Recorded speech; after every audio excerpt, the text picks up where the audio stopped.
우리는 갓난아기가 태어나는 그 과정을 보면은 참 신비하기 짝이 없습니다. 이 아기가 이 어머니 뱃속에 있을 때는 그 양수에 잠겨 있습니다. 그래서 아기가 산소라든지 또한 그 영양분을 그 탯줄을 통해서 공급을 다 받게 됩니다.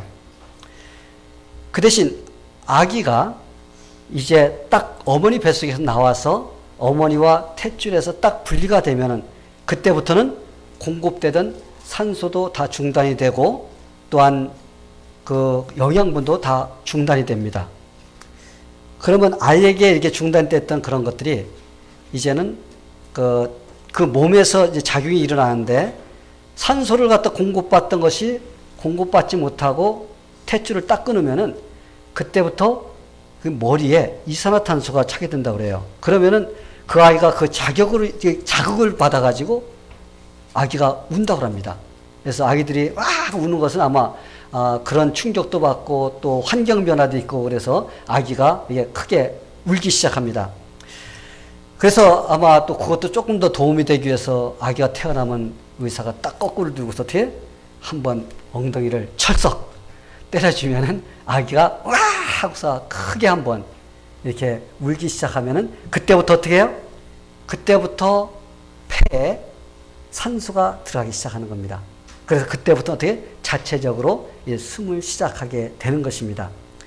이렇게 육신의 호흡에 대해서 생각하다 보면은 참 아주 신기하기 짝이 없어요. 그래서 아기가 태어나는 그걸 보면은 어떻게 보면은 영적인 호흡과 비슷하다는 이런 생각이 들어갑니다. 예수를 믿지 않던 사람이 예수를 믿게 되는 그 순간 영적으로 태어나는 겁니다. 어떤 사람은 어릴 때부터 이렇게 예수를 믿게 되는 사람도 있고 어떤 사람은 좀 많이 장성한 후에 예수를 믿는 사람이 있습니다. 어떤 사람은 나이가 지긋하게 먹은 다음에 이 예수를 믿게 되는 사람들도 있습니다. 근데 언제 예수를 믿고 영적으로 태어났냐? 그거는 상관없이 영적으로 태어난 그 순간에 어떻게 되는 거예요? 어린아이로 태어나는 겁니다. 내가 나이가 얼마나 먹었어, 육신적인 나이가 얼마나 먹었든지 내가 예수를 믿는 그 순간에 나는 영적으로 태어나는 거라고 우리가 볼 수가 있어요. 근데 이 원리를 모르는 사람들은 예수를 나이가 먹어서 예수를 믿으면 자기가 육신의 나이 먹은 만큼 자기가 영적인 나이가 먹은 걸로 이렇게 생각할 때가 있다는 겁니다. 그런데 우리가 예수를 믿는 그 순간 거기서 아기가 태어나는 것 같이 태어난다는 그것을 우리가 알아야지 문제가 생기지 않습니다. 근데 사람들이 그걸 모르니까 그냥 예수를 믿고 나서 자기가 그냥 그 나이 먹었다고 그래서 그걸로 인해 가지고 자기 영적인 나이가 그렇게 먹은 줄 알고서 이렇게 하다 보니까 때로는 교회에 이렇게 문제를 일으킬 때가 있다는 것입니다. 근데 우리가 분명히 알아야 될 것은 우리가 예수를 믿는 그 순간 우리는 갓 태어난 그런 어린아이라는 것을 갖다가 우리가 알아야 돼요. 이때부터 영적으로 어떻게 하는 거예요? 숨을 시작합니다. 영적으로 숨을 시작해요. 하나님으로부터 오는 그러한 영양분을 공급받기 시작하는 것입니다. 하나님과 깊은 교제를 나누면서 하나님 주시는 생명력을 공급받아야 하는 것입니다. 그러나 오늘 여러분들과 함께 영적으로 이렇게 성장하기 위해서 필요한 것들이 많이 있지만 그런 것 중에서 우리 Joshua, you need an earphone over there. You have? You understand? Okay. 그래서 많은 것으로서 우리가 영양분을 공급받을 수 있는 그런 통로가 있습니다. 하나님 말씀이라든지 이런 것들이 있지만은 그런데 오늘 여러분들과 같이 나눌 것은 그들 중에서도 또 중요한 것이 한 가지가 있는데 그것이 무엇이냐면 기도인 거예요. 기도. 그래서 기도에 대해서 여러분들과 같이 나누기를 원합니다. 이 예수를 믿고 교회를 어느 정도 다니는 사람들은 기도가 중요하다는 걸 다 알고 있어요. 그렇죠? 기도가 중요하다. 기도는 영적 호흡이다. 이걸 다 알고 있습니다. 그런데 기도라는 말만 나오면 알레르기 현상이 일어나는 거예요. 왜? 기도가 중요하다는 걸 알지만은 기도가 하기가 싫기 때문에 또 기도 얘기야. 이래서 그냥 기도 얘기만 나왔다면은 그냥 막 몸에서 이게 부작용이 생기는 이런 현상들이 일어납니다. 기도가 중요합니다. 그런데 왜 기도가 중요한가를 모르면 우리가 기도를 하지 못하게 된다는 거예요. 또 어떤 사람은 기도하기가 싫으니까 이렇게 핑계대는 사람이 있어요. 하나님은 전능하신 하나님이십니다. 내가 무엇을 기도할 것인지, 내가 무엇이 필요한지 하나님은 다 알고 있기 때문에 내가 구태여서 기도를 해야 될 필요가 없습니다. 하나님이 다 아시기 때문에 그렇습니다. 이렇게 말하는 사람들도 있어요. 근데 우리가 언뜻 들으면은 그 사람 되게 믿음 좋은 사람 같이 들려요. 그렇죠? 하나님을 절대적으로 신뢰하고 하나님의 그 능력을 아주 잘하는 사람 같이 이렇게 들릴 수가 있지만은, 그러나 우리가 엄격하게 따지면은 그 사람은 믿음이 없는 사람인 겁니다. 왜냐하면 하나만 알고 둘은 모르기 때문에 그래요. 하나를 아는 사람은 아무것도 모르는 사람이에요. 자, 말해보세요. 하나만 아는 사람은 아무것도 모르는 사람이다. 둘을 아는 사람은 다 아는 사람이다. 이 사람은 하나님이 전능하다는 걸 알아요. 그렇지만 하나님께서 또 다른 쪽에서 말씀하신 그걸 모른다는 거예요. 우리가 성경을 보면은 예수님께서 뭐라고 그랬어요? 구하라, 찾으라, 두드리라. 예수님께서 그렇게 말씀하셨어요. 하나님께서 만약에 내가 전능하니까 너 기도하지 마. 내가 알아 다 공급해 줄게. 그랬다면 예수님께서 야, 구해, 찾아, 두드려. 이런 말씀을 하지 않았을 겁니다. 아멘? 예. 예수님께서 그렇게 말할 필요가 없어요. 그리고 기도에 대해 하실 때마다 예수님께서 얼마나 끈기 있게 기도하라고 이렇게 말씀하시는지 모릅니다. 집에 손님이 찾아왔어. 근데 먹을 것이 아무것도 없어서 이웃집에 가서 이제 빵을 빌리러 갔습니다. 그런데 그냥 가서 한번 빌려달라고 그래서 안 주면 오라고 그랬어요? 아니에요. 두드려서 빵을 얻을 때까지 두드리라고 그랬습니다.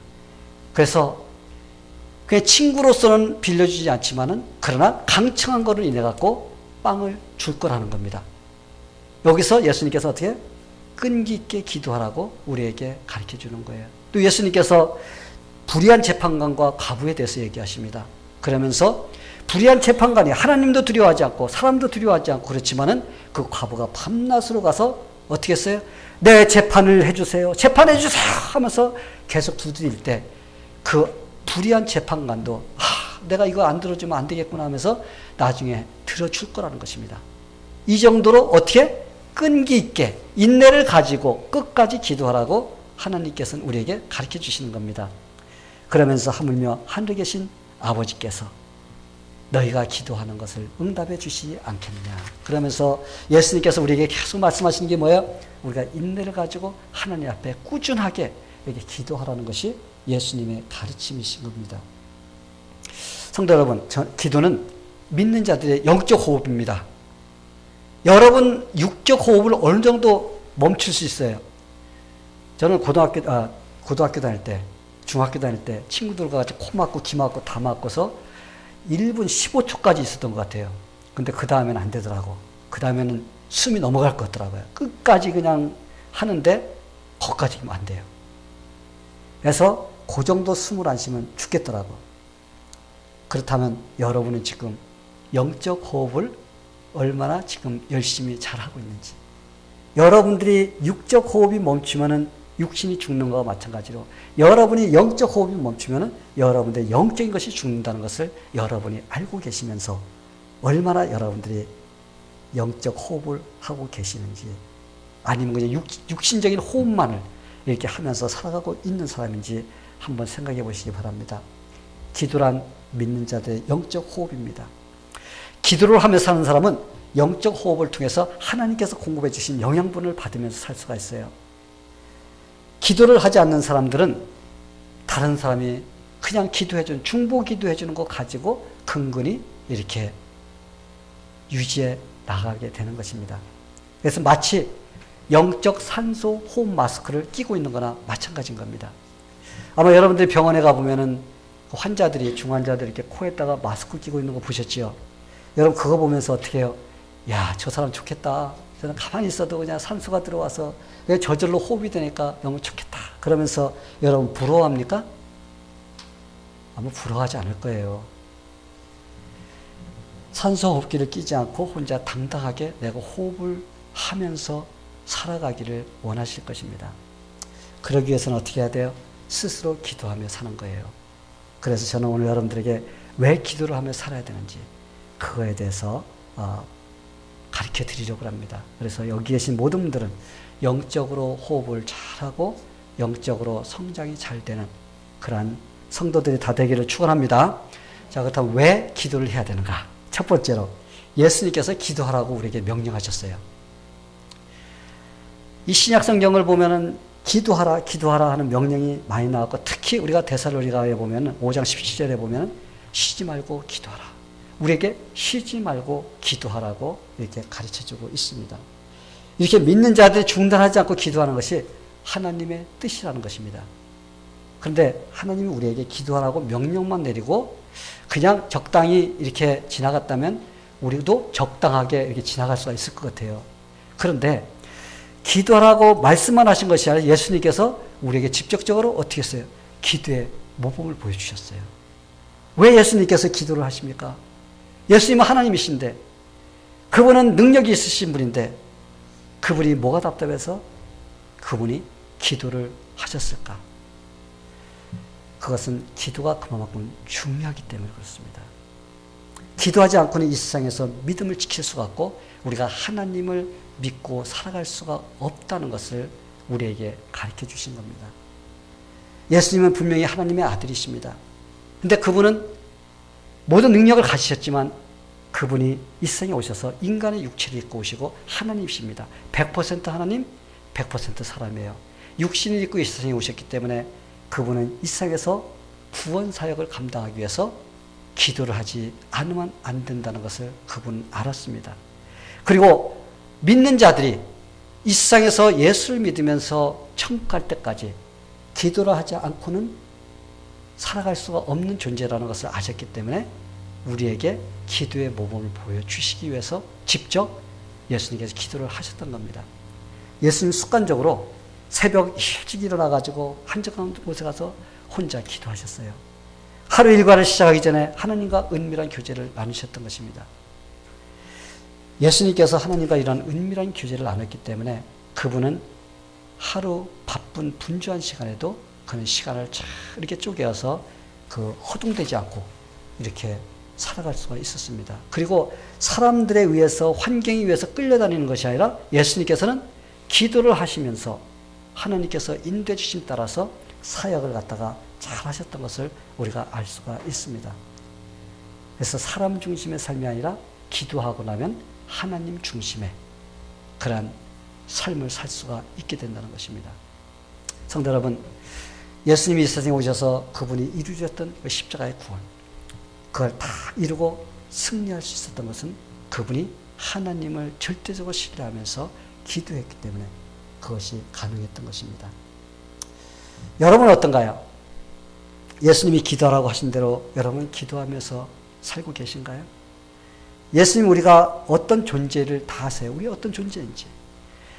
그러게 기도를 하지 않고는 살아갈 수 없는 존재라는 것.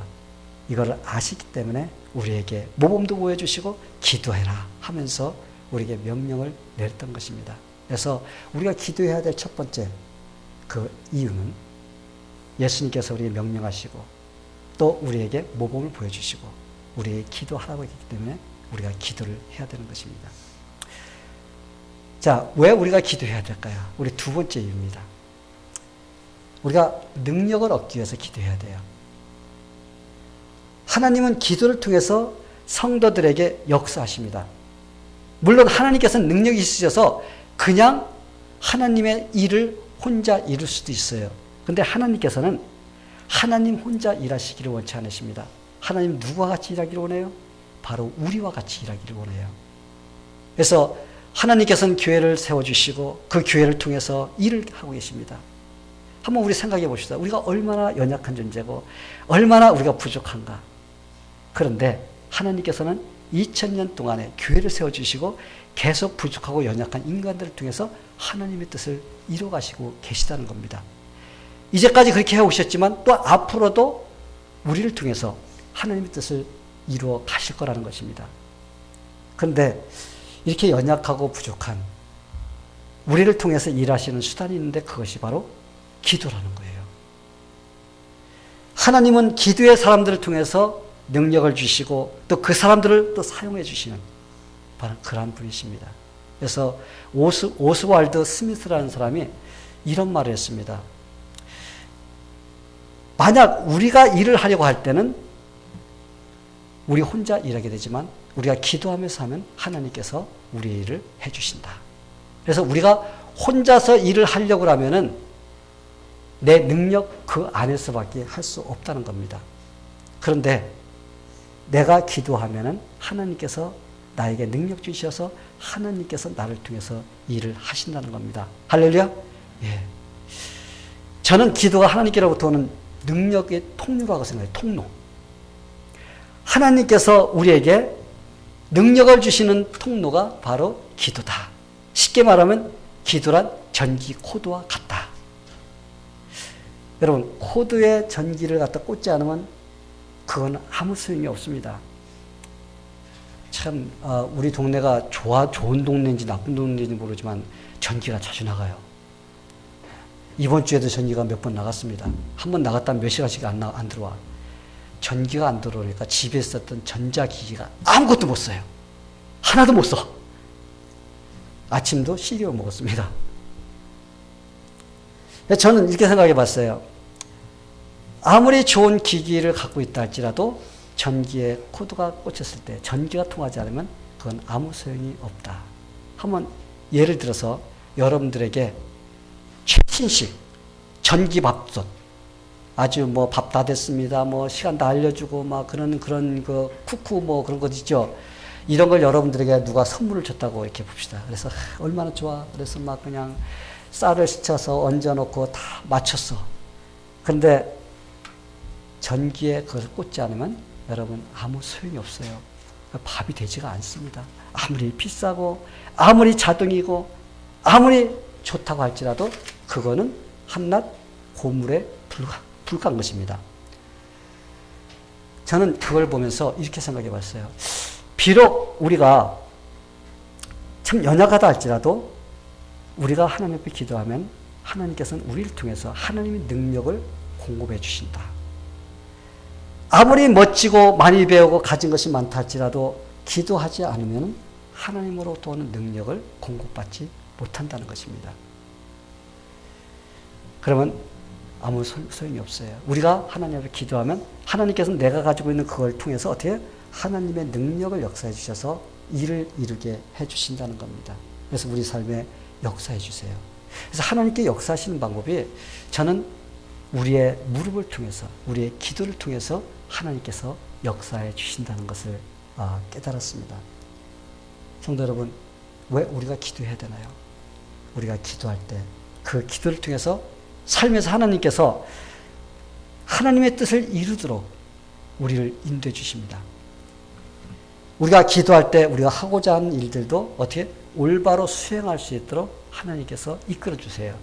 우리가 기도할 때 하나님, 내가 지금 이 두 가지가 있습니다. 어떤 쪽을 선택해야지 하나님께서 원하시는 길입니까? 우리가 기도하지 않으면 돼. 침찍어서 잡아요. 그죠? 근데 우리가 하나님 기도하면 하나님께서 우리 마음속에 마음의 소원을 허락해 주십니다. 그럼 그걸 가지고서 우리가 선택하면은 올바른 것을 선택하며 살 수가 있게 되는 것입니다. 때로는 하나님은 우리가 기도를 통해서 불가능해 보이는 그런 일들도 하나님께서는 가능하게 해주신다는 것입니다. 우리는 기도하지 않고 어떤 일이든지 자기 힘으로, 자기 능력으로, 자기 판단을 하려다 보면 어떻게 실수가 나오게 돼요. 실수를 하고 돌아봐서 보면, 야, 내가 하나님 앞에 기도하지 않았구나. 내가 하나님께 기도했어야 되는데. 이런 후회가 될 때가 있습니다. 우리는 사무엘이라는 사람을 잘 알아요. 그렇죠? 구약 부분 선지자 사무엘. 그는 어린아이 때부터 하나님의 전에서 이렇게 자란 사람이에요. 그리고 그는 하나님께 귀하게 쓰임받은 사람입니다. 그런데 그도 기도하지 않고 자기 혼자 하나님의 일을 갖다가 수행하려고 할 때 큰 실수를 저질렀고 한 적이 있습니다. 사울 왕을 하나님께서 세워주시고 왕으로 세워주시면서 하나님께서 그에게 일을 하라고 시켰습니다. 그런데 그가 하나님께 순종하지 않았어요. 그래서 하나님께서 사무엘 들어 야 너는 이새의 집에 가서 그 이새 아들 중에서 내가 지시하는 자에게 다음 왕이 될 사람을 갖다가 선택을 해서 기름을 부으라. 그래서 사무엘이 갔습니다. 갔는데 사무엘 앞으로 그 이새 아들들이 한 명씩 지나갑니다.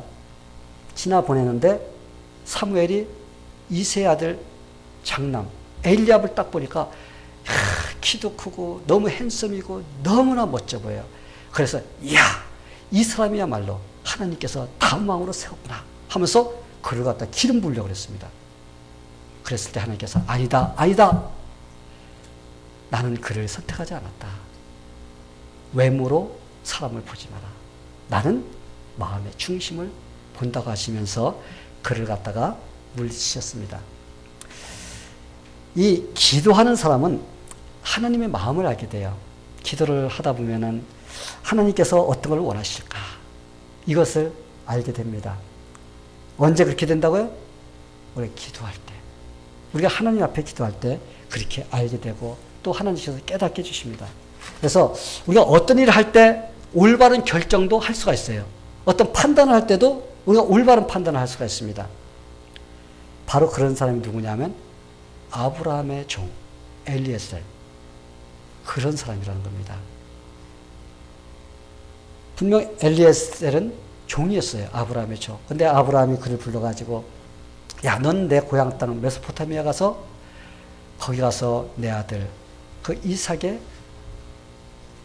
아내 될 자를 갖다가 좀 데려와라. 그래서 그가 큰 사명을 띄고 갑니다. 그런데 이 종이 시작부터 어떻게 했냐면 하나님 앞에 기도를 합니다. 하나님 앞에 무릎 꿇고 기도하고 하나님의 인도함을 부탁하고 의탁하면서 시작을 해요. 그러면서 그가 그 먼 여행길을 갑니다. 가서도 그곳에 도착하자마자 어떻게 했어요? 하나님 앞에 기도해요. 아브라함의 하나님, 이제부터 내가 사람을 갖다가 만나야 되고 선택해야 되고 그러는데 하나님께서 이렇게 해주세요 하면서 기도를 합니다.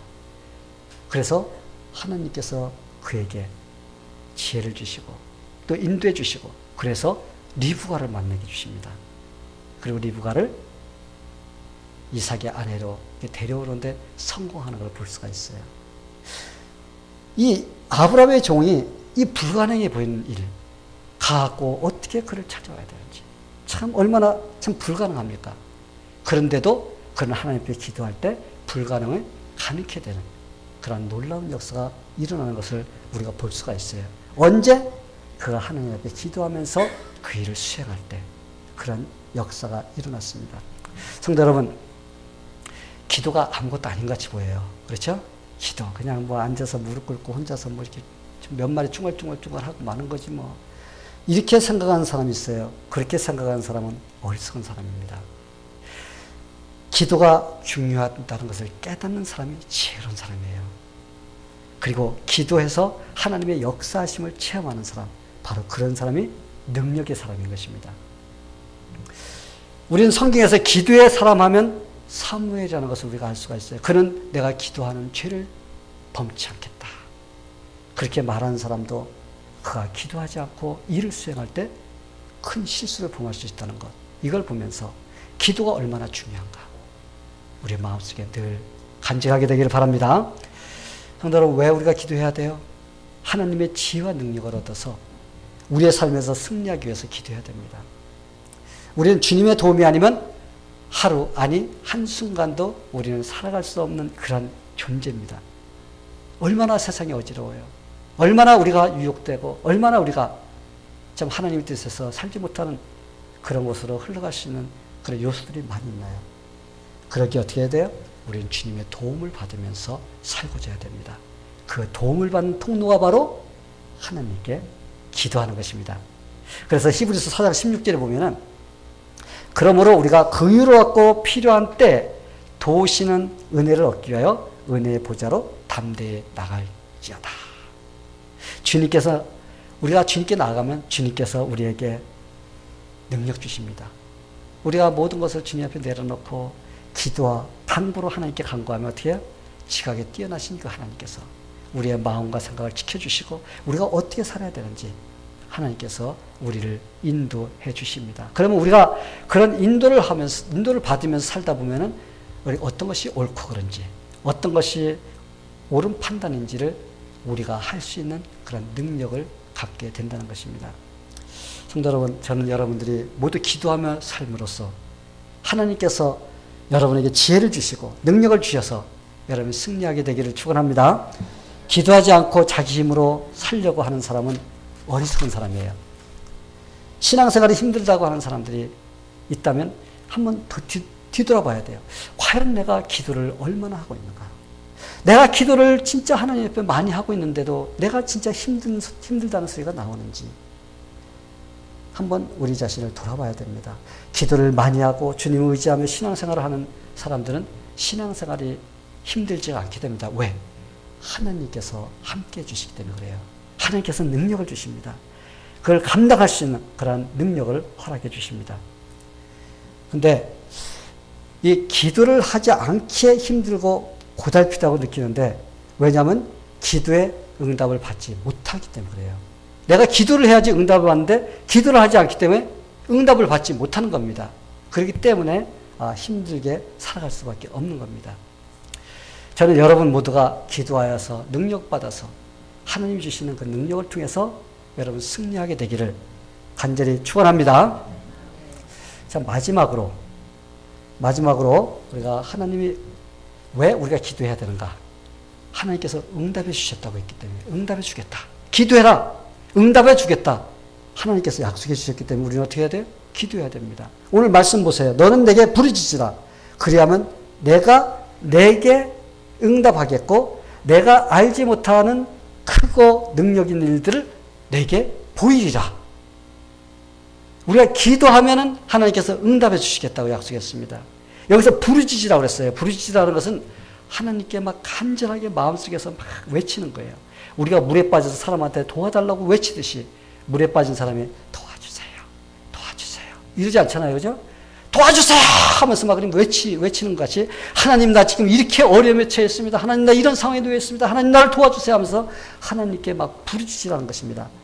그러면 기도할 때 하나님께 능한 일도 내게 보여주겠노라. 할렐루야! 왜 신앙생활하면서 기도의 응답을 받지 못하는 것일까요? 둘 중에 하나예요. 신앙생활하면서 기도의 응답 받지 못하는 이유는 두 가지입니다. 하나는 기도하지 않았기 때문에 응답받지 못하든지, 아니면 기도를 했는데 잘못된 것을 구하면 기도 응답을 받지 못합니다. 이 둘 중에 하나일 겁니다. 예수님 우리에게 예수님의 이름으로 기도하라고 우리에게 말씀하셨습니다. 기도해라. 그러면 내가 응답하겠다. 이것은 하나님과 우리와 약속이에요. 우리는 약속했다가도 돌아서면 잊어버리고 안 지키는 것이 인간입니다. 그런데 하나님은 거짓말할 줄 몰라요. 하나님이 우리보다 못하는 게 있어. 다른 건 다 잘하시는데 우리보다 못하는 거 있는데 그게 뭐냐면 거짓말하는 거 못해요.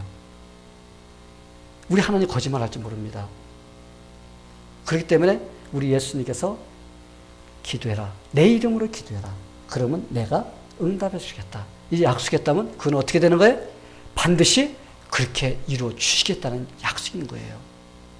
성도 여러분, 아무리 마음에 주님 뜻대로 살고 싶다고 결단을 내려보세요. 지금도 아마 그래 내가 이제 이렇게 도전을 받았으니까 내가 이게 살아야지 이 결단을 내렸어. 그런데 이 결단이 기도로 받쳐주지 않는다면 그 결단은 모래성과 같은 것이 됩니다. 결단을 아무리 많이 내려봐도 하나님 내가 이 결단 내렸습니다. 도와주세요. 하나님 앞에 무릎 꿇고 기도하지 않으면 그거는 모래성 쌓아놓고 바닷물에 한번 들어왔다 나가면 어떻게 다 무너지는 것과 똑같다는 것입니다. 마음의 결단을 내리지만 그걸 놓고 우리 하나님께 기도해야 돼요. 기도하는 사람은 반드시 성공합니다. 그러나 마음의 생각을 하지만 기도를 하지 않는 사람은 물거품과 같이 되는 거예요. 그냥 다 흩어져 버리고 또 마음의 결단 내리고 또 없어져 버리고 또 결단 내리고 없어져 버리고 나중에는 전과자가 돼가지고 이제 습관이 돼가지고 그냥 괜찮아 아무렇지도 않아 이렇게 살게 된다는 거예요. 여러분 베드로를 보세요. 그는 예수님께서 십자가에 죽으실 것이라는 말을 듣자 어떻게 해서 곧바로 예수님 절대 그러지 않을 거예요. 저는 감옥에까지도 따라갈 겁니다. 저는 죽는 데까지 따라가겠습니다. 그는 결단 내렸죠. 분명히 예수님께 나는 감옥에까지 갈 거예요. 나는 죽음까지도 결사하면서 내가 주님을 떠나지 않을 것입니다. 배반하지 않을 거예요. 결단을 기가 막히게 많이 했습니다. 잘했어요. 그런데 그는 예수님께서 겟세마네 동산에 가서 야, 너희는 여기서 위에서 기도해라. 그렇게 부탁하고 갔는데 어떻게 했어요? 잠만 잤어요. 예수님께 기도하라 그랬어요. 그런데 그는 기도하지 않았습니다. 그래서 어떤 결과가 나왔죠? 그는 예수님을 3번씩이나 부인하는 이러한 결과가 나왔다는 것은 예수님께서 기도해라. 기도해라 한 것은 뭐예요? 네 마음에 작정한 것을 끝까지 지킬 수 있도록 기도하라는 겁니다. 성도 여러분, 예수님은 우리에게 기도하라고 하셨어요. 왜냐하면 기도는 능력이기 때문에 그렇고 또 기도는 예수님께서 응답해 주시겠다고 우리에게 약속하셨기 때문에 그렇습니다. 이 캘리포니아에 벤 루이스 공항이라는 소형 비행장이 있다고 합니다. 그런데 그곳에서 사고로 15살 먹은 소녀가 이름이 안네 실리라는 소녀가 그 프로펠러가 돌아가는데 잘못해서 팔이 하나 잘라졌어요. 팔이 뚝 잘라졌습니다. 뚝 잘라져서 팔이 땅에 뚝 떨어졌어요. 그런데 그 처절한 순간 이 소녀가 하나님께 기도했다 그래요. 하나님께서 제 팔을 회복시켜 주세요. 근데 여러분 가능합니까? 뚝 잘라져서 바닥에 떨어졌는데 하나님 회복해 주세요. 그러면 팔이 쫙 와서 탁 붙습니까? 인간이 볼 때는 불가능해 보여요. 도저히 인간으로서는 하나님 이 팔 회복해 주세요 할 때 불가능해 보였습니다. 그런데 그 소녀는 어떻게 했어요? 하나님께 간절히 기도했어요. 그런데 그가 기도하는 순간 그 소녀가 얼마나 고통이 심했겠어요. 그런데 고통이 좀 이렇게 완화됐다고 합니다. 고통이 완화되면서 또 마음속에 평안한 마음이 찾아오면서 그 고통을 갖다가 이길 수 있는 그런 상태가 되었다는 거예요. 예, 몇 분 있으니까 이제 앰뷸런스가 와가지고 그 소녀와 그 떨어진 팔을 갖다가 얼음 개인 그 아이스 체스트에다가 그걸 담고 이제 긴급하게 어디로 가요? 병원으로 달려갔습니다. 병원으로 달려가는데 그 와중에서도 그 소녀가 자기 엄마한테 이렇게 부탁했다고 그래요. 엄마, 우리 주일학교 선생님들, 주일학교 친구들, 그들을 좀 불러주세요. 나를 위해 좀 기도하게 해주세요. 이렇게 부탁했다는 겁니다. 병원 측에서는 이제 팔을 갖다 접합하는 수술을 할 수 있는 곳이 LA의 오스페딕 병원이라고 그래요. 그래서 그쪽으로 앰뷸런스 실려갖고 그 아이를 실려 보냈습니다. 근데 소녀는 차 안에서 하나님께 그 아픔 중에서도 어떻게 찬송을 불렀다고 그래요. 근데 수술이 시작됐어요. 수술이 시작됐는데 무려 6시간이 걸리는 수술이었다고 합니다. 의사들도 그 팔이 땅에 뚝 떨어져서 가져온 거고 소독이 되지 않은 상태로 가져왔기 때문에 과연 이 팔이 괜찮을까? 병원에 어떻게 감염되어서 좀 부작용이 생기지 않을까 하는 걱정스러운 마음으로서 그렇게 했다고 그래요. 근데 그 소녀는 하나님께서는 모든 것을 합하여 선을 이룰 수 있는 분이라는 그 믿고서 확신하면서 하나님 앞에 기도했다는 것입니다. 그런데 그렇게 믿고 감사하고 이렇게 찬양을 하고 나서 4개월이 지나서 추수감사절 때는 손가락이 움직이기 시작했다는 거예요. 할렐루야. 예, 손가락이 움직이기 시작했다고 그래요. 그리고 1년 후에는 그가 수영도 할 수가 있고 바느질도 할 수 있고 또 공던지기, 운전 이 모든 것을 할 수 있는 그런 정상적인 팔로서 회복이 되었다는 것입니다. 바로 그 순간 바로 하나님께 하나님 내 팔이 회복되게 해주세요. 그 기도한 그대로 하나님께서 이게 놀랍게 역사를 해주신 것입니다. 하나님은 믿음의 기도를 하는 자의 기도를 들어주십니다. 또한 하나님의 방법으로 역사해 주세요. 우리 생각에는 기도하면 하나님께서 딱 그냥 붙이면 딱 그 특수 본드로 탁 붙여고 될 거라고 이렇게 생각하는 것이 아니라 하나님은 하나님의 방법으로서 이루어 주시는 겁니다. 기도는 하나님의 능력을 체험하는 수단이에요. 저는 여러분들이 이 능력의 기도를 통해서 하나님께 여러분의 모든 기도 제목을 올려놓고 기도함으로써 여러분이 체험하게 되기를 바랍니다. 자, 이제 우리가 기도의 중요성에 대해서 배웠습니다. 왜 우리가 기도해야 되는가? 이제 여러분들이 이제까지 기도 생활을 어떻게 하는지 저는 잘 모릅니다. 근데 지금부터 여러분들이 매일마다 내가 기도 생활을 어떻게 해야 될 것이라는 그것을 여러분 나름대로 계획을 세우게 되기를 바랍니다. 그래서 여러분들의 그 모든 문제들이 하나님께 기도하고 응답받고 기도하고 응답받고 여러분들이 승리하는 그러한 삶이 되기를 예수님의 이름으로 간절히 축원합니다. 다 기도하겠습니다. 하나님 아버지 감사합니다. 우리가 이 세상 사는 동안에 우리가 참 우리의 힘으로 할 수 없는 그런 일들이 너무나 많이 있는데 예수님께서 이 땅에 오셔서 우리가 기도할 수 있도록 모험을 보여주시고 또 그 기도를 통해서 우리에게 능력을 베풀어 주시겠다고 약속하신 주님, 우리가 기도를 통해서 주님과 교제 나누며 이 세상을 승리하며 살 수 있도록 도와주시옵소서. 아무리 우리가 결단을 내리고 마음에 작정한다 할지라도 우리가 주님께 기도하지 않으면 그거는 물거품이 되고 모래성과 같이 된다는 것을 잊지 않도록 도와주시고 끝까지 그걸 붙잡고 우리가 기도할 수 있도록 하나님께서 도와주시옵소서. 그래서 우리 성도들이 모두가 다 예수 믿는 것이 기쁘고 예수 믿는 것이 참 즐겁고 행복해서 어쩔 줄을 몰라 하는 이러한 마음들이 될 수 있도록 하나님께서 변화시켜 주시옵소서. 예수님의 이름으로 기도하옵나이다. 아멘.